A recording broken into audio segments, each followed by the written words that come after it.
তো হ্যালো বন্ধুরা, আমি দেখতে পাচ্ছ আমি এখন আসছিলাম ত্রিভুবনেশ্বর সেন্টারে আমার কাকাকে রাখতে আসছিলাম। তো এখন দেখতে পাচ্ছ আমাদের ট্রেনটা, এই ট্রেনটা আমার কাকা রাখতে আসলো, ওই যে আমার কাকা। তো এখন আমি এখান থেকে আমার নিজের রুমের দিকে যাবো। তো এটাই, আজকে আমি কাজে যাইনি, আমার কাকাকে রাখতে আসলাম, কাকা আছে বাড়ি, সে বলে আমি আজকে কাজে যাইনি। তো এখন আমি আমার কাকা এখান থেকে কন্যাকুমারী যাবে, কন্যাকুমারী থেকে আমাদের ওয়েস্ট বেঙ্গলের গাড়ি ধরবে, তোমাদের এখান থেকে আমাদের মালদা ওখানে গাড়ি পাওয়া যায় কন্যাকুমারীতে ডাইরেক্ট। তো ওখান থেকে সিট পাওয়া যায়, সেগুলো এখান থেকে ওই এখন কন্যাকুমারীর মধ্যে যাবে এই গাড়িটাতে, এই গাড়িতে কন্যাকুমারী যাবে। লোকাল ট্রেন আছে, লোকাল ট্রেন কন্যাকুমারী যাবে, এটা গাড়ি দিয়ে আবার ওটা গাড়ি ওখানে কন্যাকুমারীতে আসে, ওই গাড়িটাতে ওই চললে ওখান থেকে সিট পাওয়া যায়।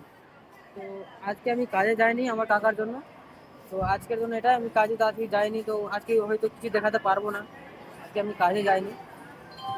তো আমরা আমি আমার আরেকটা কাকা আসছে, আমরা 2-3 জন আসছি। তো এখন আমি আমার গাড়িটা ছাড়লে আমি রুমের দিকে চলে যাব, রুমে যাই একটু খাওয়া দাওয়া করবো, কিছু খাইনি, খিদে যাবে। তো আজকের জন্য এটাই, এখন বুঝতে পারছো মানে আজকে এটা আমি বলছি এখন, যখন আমার রুমে যেতে হবে, রুমে যাই খাওয়া দাওয়া করতে হবে, ঠিক আছে? তো বাই বাই।